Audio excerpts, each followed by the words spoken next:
Today we're interviewing Dr. Carrie Henning-Smith, Associate Professor in the Division of Health Policy and Management at the University of Minnesota, to discuss rural aging. In the United States alone, 10 million older adults live in rural communities.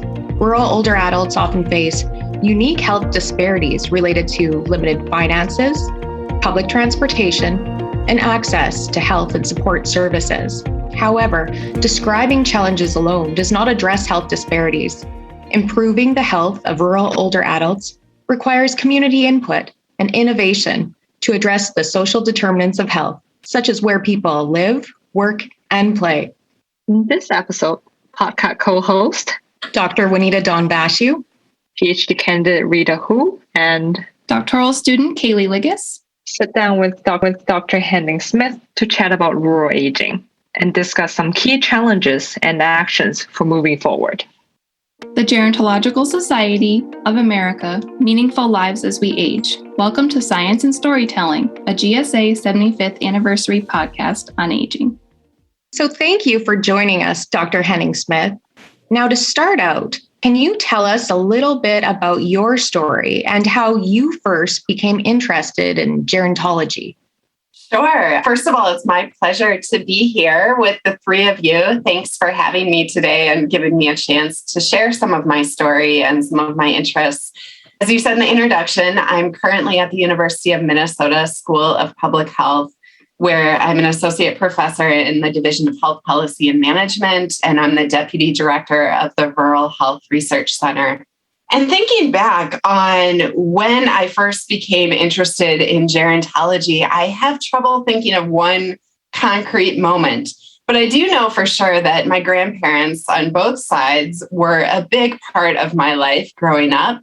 And as I became older, I saw changes in their health. I saw challenges in their housing situations. I saw challenges around caregiving and all of the things that came with it. And I was intimately involved in those challenges, which gives me some perspective on what that was like, at least within my own family. Intergenerational relationships, even outside of my family, have always been really important to me too.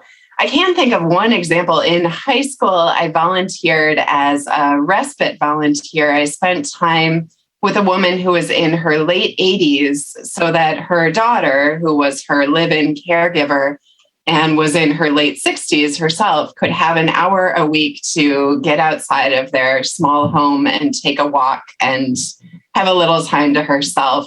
And I think being in that home with those women, being part of their lives in that way, gave me a sense of how important those connections can be and how much we all need one another. After undergrad, my first job was as a case manager in Washington, D.C. I worked with people with persistent mental illness and housing instability in that job. And with every client that I worked with, I saw how age intersected with those health issues, with those housing issues, and I saw inequities across the lifespan. From there, I went on to graduate school at the University of Michigan. I think Rita is there now, where I got my MSW and MPH with a specialist in gerontology certificate and was really interested in clinical social work in gerontology. Then I maintained that interest. I worked for the Milwaukee County Department on Aging for a couple of years, doing community organizing, more macro practice, and eventually went on to the University of Minnesota for a PhD in health policy, taking me all the way from the clinical to the larger policy realm. In my current research, I maintain this interest in gerontology and aging, and I'm especially interested in how context impacts how people can age and the opportunities people have for good quality of life at all stages. Oh, wow. Thanks for sharing. That's very interesting. And aging in gerontology really is such an important topic and career path, since we know that over 700 million people globally are older adults, ages 65 and older, and that this number is it's going to double to about 1.5 billion, they estimate, by 2050. So thanks for sharing. Yeah. Mm-hmm. I'd like to follow up with the question as you kind of shared about your trajectory and how you landed in rural aging topic. But can you tell us a little bit more about your research in rural aging and share some of the key findings from your own research?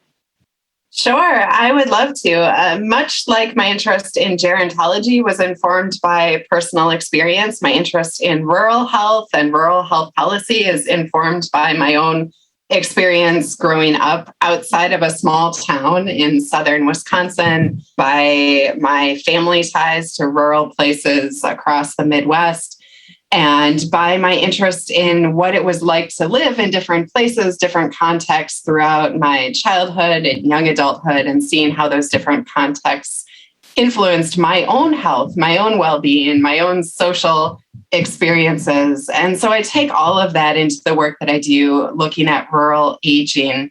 I have funding from the Federal Office of Rural Health Policy within HRSA.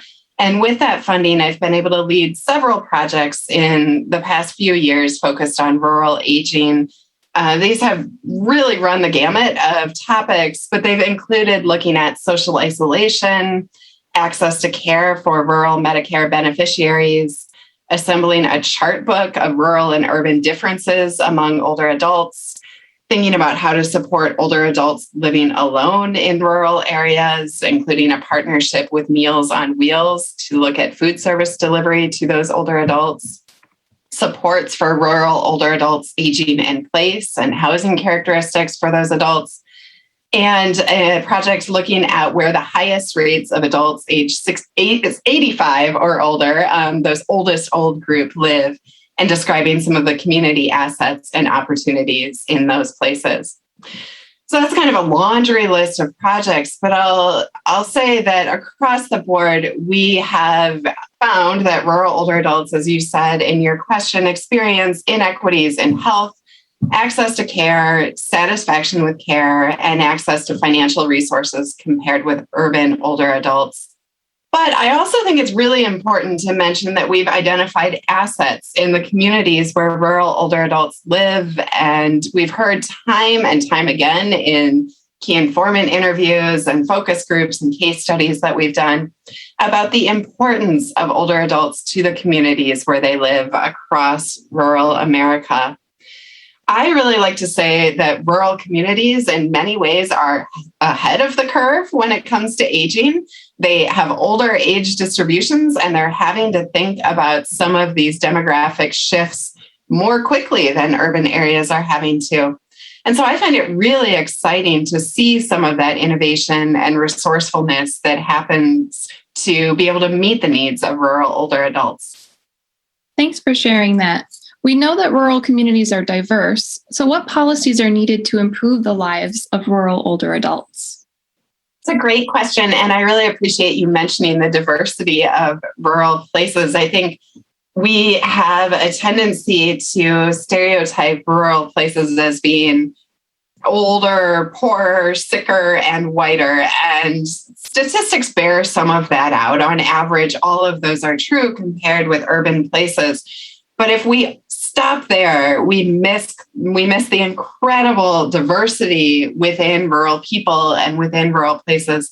For example, today, approximately 1 in every 5 rural residents is Black, Indigenous, or a person of color. Rural land covers more than 90% of all land mass in the United States. And so if you just think about that, about the incredible geographic diversity that we have across the country, from tropical Hawaii to frontier Alaska to Appalachia and the Southern Black Belt, the Great Plains, mountainous West, deserts, forests, everything in between. Most of that land is rural, and the solutions to meet the needs of older adults aging in those places needs to vary, and it needs to recognize the diversity of the people and the places and the challenges they face. So because of that, there's not really one size fits all policy. If anything, I would say that we need flexible funding programs that allow rural communities to use resources in a way that meets their needs and in a way that they know will be efficient. And I will say, I think it's really important to continue to address infrastructure challenges in rural communities and to see infrastructure policy as being health policy and as being a way of promoting good health. I'm especially interested in infrastructure that addresses current challenges of climate change, which are having a severe impact on rural communities, and issues of transportation, energy, broadband internet access, and all of these other infrastructure issues that we hear discussed, but I don't think that we think often enough of how those connect with the health and well-being of older adults in rural places. Thank you so much for sharing. So it's really great to hear about your solutions-focused approach and really moving beyond those kind of unidimensional and urban-centric views of aging and your focus there. So that's fantastic. How has the GSA played a pivotal role in your career development? Great question. GSA was one of the first conferences I attended and one of the first professional organizations I joined. I remember when I was a master's student at the University of Michigan and getting a lot of wonderful advising around joining GSA and around joining this really warm and welcoming professional community. And I've maintained that through my PhD and into my career as a faculty member.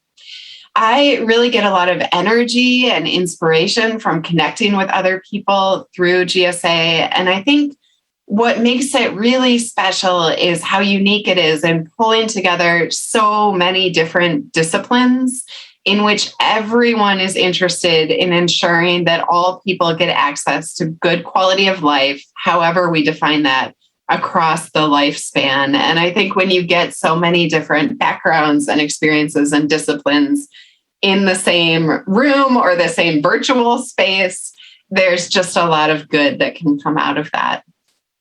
Definitely. Yes, those are fantastic points. And it really is great to have a kind of a central hub that, supports and provides these great mentorship opportunities for even us as co-hosts, as new emerging researchers, et cetera. Absolutely. Yes. Yeah, you highlighted a lot about interdisciplinary collaboration through GSA and among your own work. And now just looking forward, what does the future hold for this field and especially rural aging? I think the future is bright, and I have to believe that. That's what gets me up in the morning and helps me come to work every day. I have to have a lot of hope and a lot of optimism about the future. I think for better or worse, we need to find answers to some of these enormous and vexing questions on how to best support everyone in aging well in any context. And so rural communities offer unique challenges and unique opportunities, and we need to think better about how to support people in that context or in whatever context they choose to live in as they grow older. And I also think, as I said before, that we need to address some of the most pressing crises of our time, things like climate change and racial justice. And we need to see those as being part of the work that we do in rural aging, not separate issues, but instead central issues to supporting good health and good quality of life for all people, no matter what age they are and no matter where they live. Thank you, Dr. Henning-Smith, for meeting with us today and sharing some of your insights. I'm sure our listeners have learned a lot today, not only about rural aging, but more importantly, about actions to improve the quality of life for older adults living in rural communities. And for our listeners, do you have a suggested citation or further reading for further information about this topic? Sure. It's impossible for me to choose just one, but I would point listeners to a couple of different places.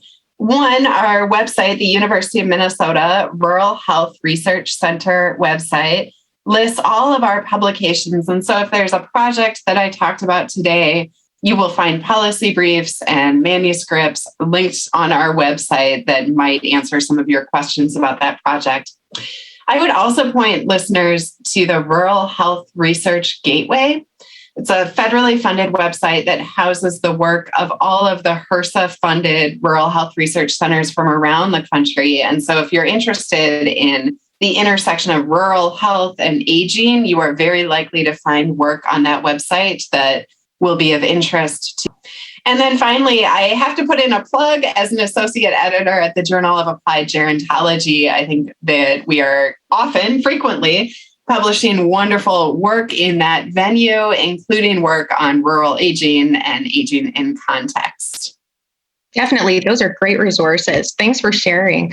Another book, too, that I'd like to mention that just came out, Remote and Rural Dementia Care Policy, Research and Practice by Anthony Innes, Deborah Morgan, and Jane Farmer. So although the book's not just focused on rural, it goes kind of beyond that, even into dementia care. So really cool there. So thanks so much for joining us, Dr. Henning-Smith. It's been great to sit down with you today.